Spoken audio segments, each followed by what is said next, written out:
Guys ఈ video entertainment purpose కోసం మాత్రమే. సో చూడండి, ఎంజాయ్ చేయండి. నచ్చితే కామెంట్ చేయండి. నీ అవ్వ ఆడురువే అంటే ఆడతా ఆడతా అంటారు. ఇంకెప్పుడు ఆడతారువే మీరు? ప్రతి మ్యాచ్‌లో నేనే రన్స్ కొట్టన్నా అంటే అయితదా నాతోటి? మిమ్మల్ని చూస్తా అంటే బౌలింగ్ కూడా నాతోనే చేపిచ్చినట్టున్నారు కదా! ఏమంటావు సాల్టు, లివింగ్ బండ? అరే బట్లరు ఫస్ట్ 2 మ్యాచ్‌లు అంటే అదేదో అట్లా అయిపోయినాయి. కానీ మూడో మ్యాచ్ మలుపు తిరుగుతది. యెస్ తిరుగుతది. మీ ఇంటికి విమానం తిరుగుతది. మూడో మ్యాచ్‌లోనే మీ కథ ముగిత్తాం. మిమ్మల్ని ఇంటికి పంపుతాం. మీరు పంపిస్తా అంటే మేము పోతామా? మిగిలిన 2 మ్యాచ్‌లు ఆడిన తర్వాతనే ఫ్లైట్ ఎక్కుతాం. సాల్టు అంటే నువ్వు ఈ సిరీస్ మింగిందని ఫిక్స్ అయినట్టున్నావు కదా! ఏ లైటు నేను ఆడితే ఉట్టినే గెలుతాం గానీ నేను ఎందుకో ఆడతలేను. మూడో మ్యాచ్‌లో కూడా ఆడనీయం. అప్పుడేక టికెట్ బుక్ చేసుకొని మూటలు చదురుకోల్లి. అరే ఏంది చక్రము నువ్వు ప్రతిసారి నన్నే పిసికి పడేస్తున్నావు. ఇంకా నయం నువ్వు ఛాంపియన్స్ ట్రోఫీలో లేవు. మావోడు నీ వెనక వాడు తెగ్గి ఆర్చరేమో నా వెనక పడ్డాడు. అంతేనా మావా? అరే ఆర్చరు ఆర్ఆర్‌లకు వచ్చినంత మాత్రాన శత్రువే మిత్రువే ఇక ప్రతిసారి అవుట్ చేసి ఇబ్బంది పెడతారా? అసలు నువ్వు చెప్పిన దాంట్లో లాజిక్ ఏమున్నది? లాజిక్ ఎందుకు ఆర్చరు మనకి? నువ్వు ప్రతిసారి 50 కొట్టించుకుంటే సరిపోతుంది కదా! అంటే ఇప్పుడు ఇండైరెక్ట్ గా నువ్వు నన్ను మళ్ళా కొట్టించుకో అంటున్నావా? ఒరే నీకు అట్లా అర్థమైందా? నీ అవ్వ ఇప్పుడిప్పుడే టీంలో సెట్ అవుతున్నా అంటే అప్పుడే ఇంజూర్డ్ అయింది. నేను ఆల్రెడీ గంభీర్ బాబాయ్కి చెప్పిన వద్దే ఇప్పటికి 8 గంటలు ప్రాక్టీస్ చేసిన అంటే రౌండ్ ఫిగర్ 10 గంటలు చేయమన్నాడు. అరే ఇదేమన్నా బ్లూ లైట్ ఏరియా నాకు అర్థం కాదు. అటు చేసి ఇటు చేసి టీంలోకి వెళ్ళి బయటికి వీకిన మళ్ళా. నాది కూడా సేమ్ పరిస్థితివే ఎన్కేఆర్. ఫస్ట్ మ్యాచ్ లో గ్రౌండ్ అంతా ఉరికిపిచ్చిళ్ళు. బ్యాటింగ్ ఇయ్యలే ఏమి ఇయ్యలే. అందుకే ఇంజూర్డ్ అయినా నేను. కోల్కత్తా మోడల్ అంటారా బాబు. అయినా నో టెన్షన్. టెన్షన్ ఎందుకు రింకు తమ్ముడు? టెన్షన్ పడాల్సిన పనే లేదు. మీ ప్లేస్లల్లా శివం దూబే, రమణ్ సింగ్ యాడ్ అయ్యారు స్క్వాడ్లకి. ఆయనతో ఈ మ్యాచ్ గెలిస్తే సిరీస్ వస్తుంది. మన గంభీర్ బాబాయ్కి కొద్దిగా అంత తలకాయ నొప్పి పోతుంది. అసలు తలనొప్పి అప్పుడే స్టార్ట్ అవుతుంది. ఇప్పుడు గెలిచినట్టు అప్పుడు మ్యాచ్లు గెలుస్తామా? మీ వాళ్ళు గెలవనిస్తారా? మీ అన్నయ్యలు నేను చెప్పిన మాట వింటారా?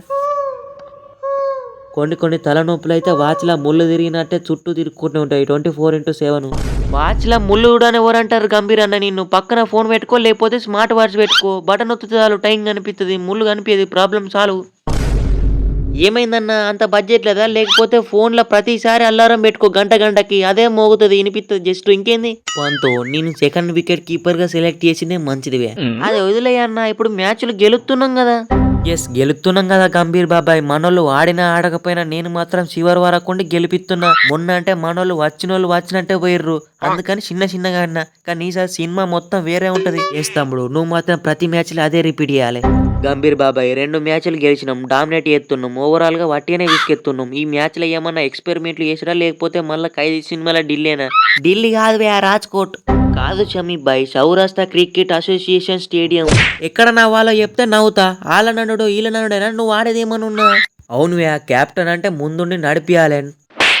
అదే ముందుండి నడిపియకపోయినా గానీ ఎనకుండో పక్కకుండో ఎక్కడుండో కొంచెం అయితే రన్స్ అయితే కొట్టాలి కదా! అబ్బా! కనిపెట్టిర్రు. తర్వాత ఆడతా అంటే కెప్టెన్స్ నుండి పీకేసినా పీకేత్తరు. ఎందుకచ్చింది? ఈరోజు ఆరుడే గంభీర్ బాబాయ్ పక్కా. టీమ్‌ల తోపులాంటి తోపు నన్ను పెట్టుకొని నన్ను బెంచ్ మీద కూసోబెట్టుకొని మీరే ఆడతారా? మీరే గెలుత్తరిగ. అందుకే ఏమో తమ్ముడు మొన్నటి మ్యాచ్‌లో లాస్ట్ వరకైనా పోయినాం.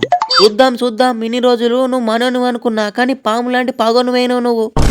ఈ ఇన్‌స్టాగ్రామ్ గంభీర్ బాబాయ్ ఫస్ట్ మ్యాచ్‌లో అంటే బిస్కెట్ ఏసి ఊగోబెట్టిర్రు. సెకండ్ మ్యాచ్‌లో స్పిన్ పిచ్ అని కూసోబెట్టిర్రు. ఇది రాజకోట్ ఈడ కథ నడవది. నన్ను వద్దంటే మాత్రం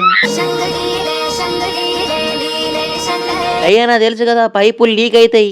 అంతే ఒక మంచి సినిమాను ఒక మంచి సీన్ తీస్తే వాడు ఇన్స్పైర్ గాడు. కానీ అదే సీన్ ని పట్టుకొని తప్పుడు పనులకు వాడతారు. ఏదైతే మూవీ మేకర్స్ కి పెద్ద బొక్క పెట్టినట్టే ఉన్నాడు అంకులు. షమి అన్న నువ్వు ఉన్నా లేకపోయినా నేను చూసుకుంటా అన్నాను. హ్యాపీగా రెస్ట్ తీసుకోయి. వాళ్ళు ఆడేటప్పుడు కిందన మీదన వాడి దెబ్బలు తాకించుకుంటే గంభీర్ బాబాయ్కి పెద్ద తలనొప్పి అవుతుంది.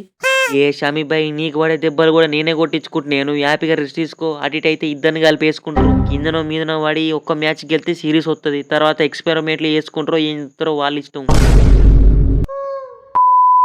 గైస్ సో వీడియో లైక్ చేయండి అండ్ ఛానల్ని సబ్స్క్రైబ్ చేసుకోండి. బెల్ ఐకాన్ ఆన్లో పెట్టుకోండి. నేను చేసే వీడియోస్ అన్నీ మీకు నోటిఫికేషన్లు వస్తాయి. And thanks for watching guys. Next వీడియోలో కలుసుకుందాం. బై.